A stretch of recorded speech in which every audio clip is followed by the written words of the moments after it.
이 감산대사께서는 그 뒤 많은 저서를 쓰고 각지를 돌아다니며 대중을 교화하였습니다.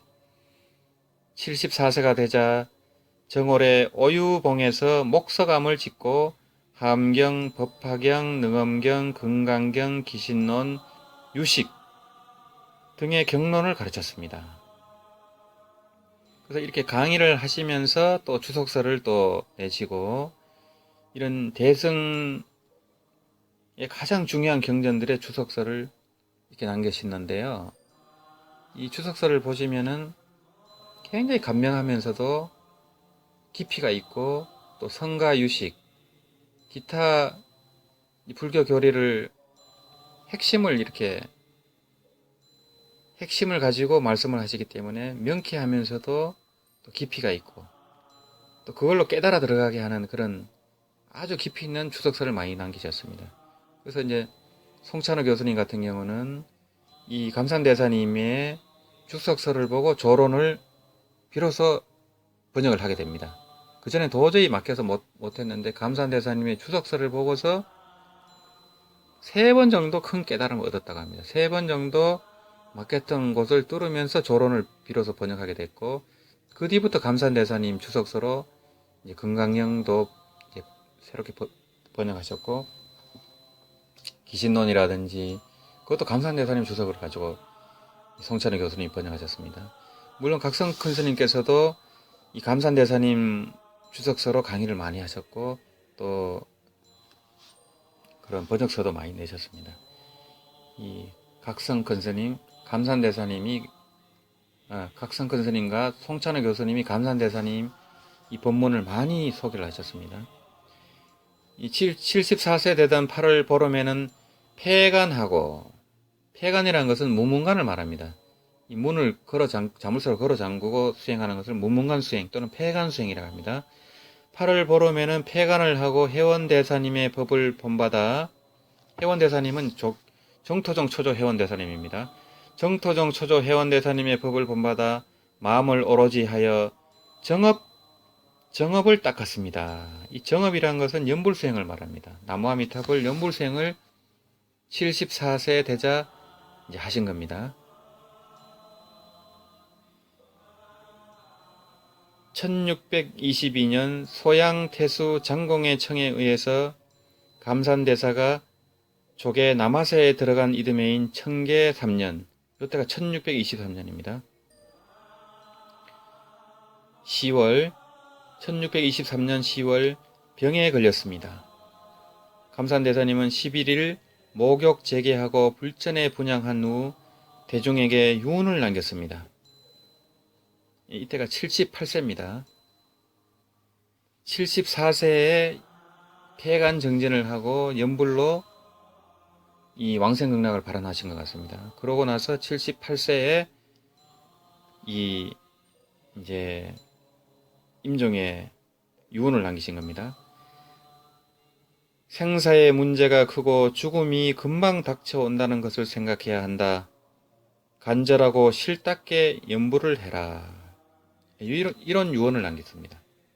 이분이 이제 선종과 교종과 유식의 달인이시지만은 이 마지막은 역시 연불로 해양을 하신 겁니다.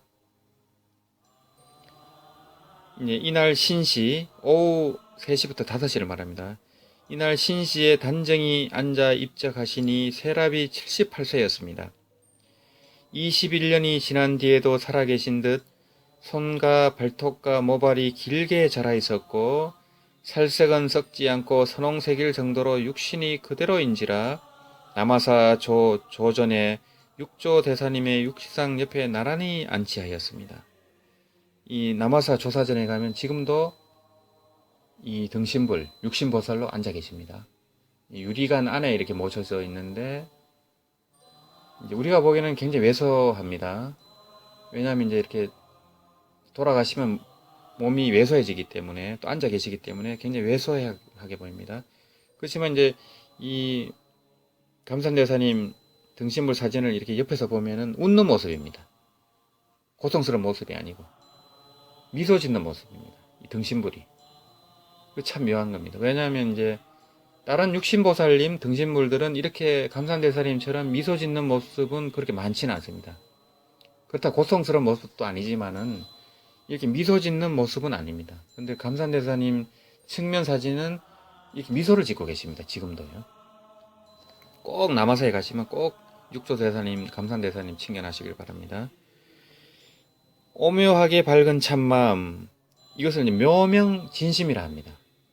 묘명진심을 깨달아 명나라 말기 선종을 중흥시키고 정토 법문을 선양한 감산대사님은 사후에까지 육신보살로서 말없는 법문을 설하고 있으니 중국 남아사를 방문하시는 분들은 꼭 조전에서 대사를 칭견하고 말없는 가르침을 받으시길 바랍니다. 그래서 이 감산대사님은 이분의 일생 자체가 팔만대장의 가르침을 몸으로 체험하시고 그런 기록을 상세히 남기고 있습니다. 감산자전이라든지 감산대사 몽유록 그런 걸 보시면은 이렇게 상세한 기록을 남기고 있습니다. 이 감산자전은 여시아문에서 나왔는데 절판이 됐지만은 저한테 연락을 하시면 제가 구해드릴 수가 있습니다. 이 감산대사님 법문은 이제 많이 알려지진 않았습니다. 추석설을 통해서 감산대사님 그 가르침을 엿볼 수는 있지만은 정토 법문의 경우는 따로 이렇게 번역이 된 책은 없었습니다.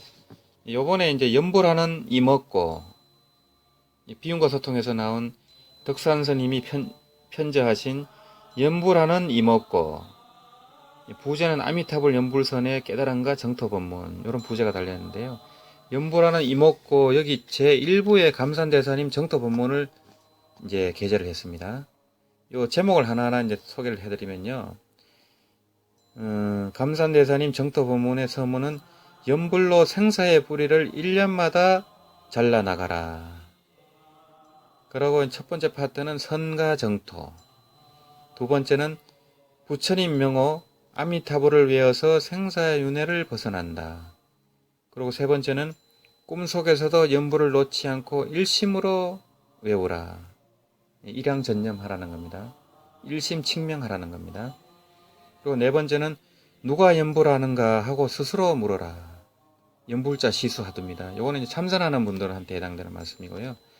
다섯 번째는 정토는 고통의 바다에서 모든 중생을 제도한다. 이 아미타불 연불을 하면은 살아서는 이미 안심을 얻습니다. 이미 생사에 대한 두려움을 벗어나게 됩니다. 그래서 살아서는 안심과 행복을 얻고 임종시에 바로 아미타 부처님 저변을 받고 왕생극락을 하게 됩니다. 그래서 이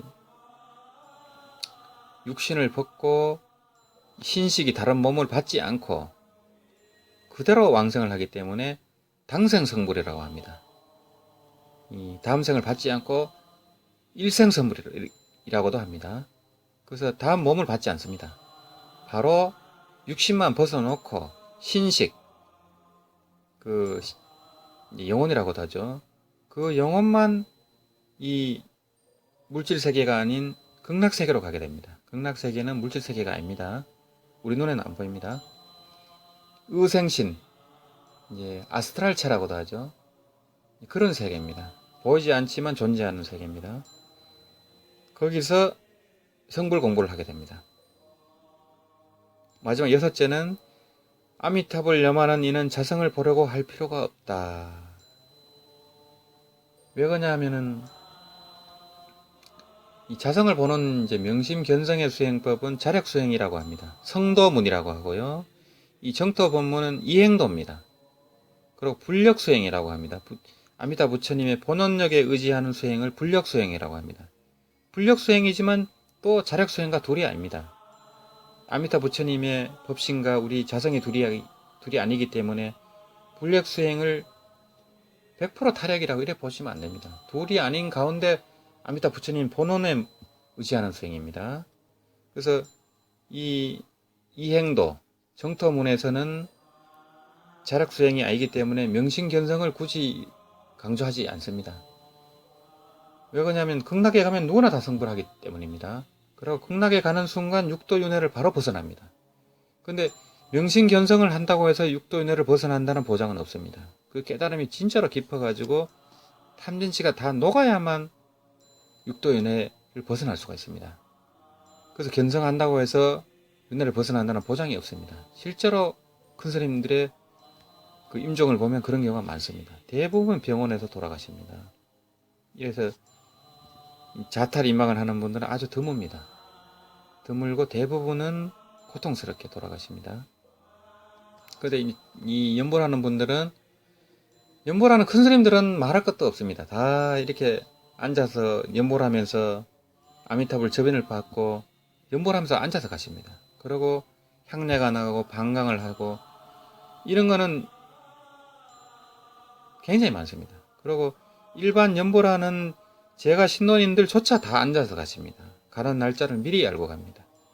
그래서 이제 자성을 보려고 할 필요가 없다. 연보라는 이는 자성을 볼 필요가 없다. 이렇게 말한 겁니다.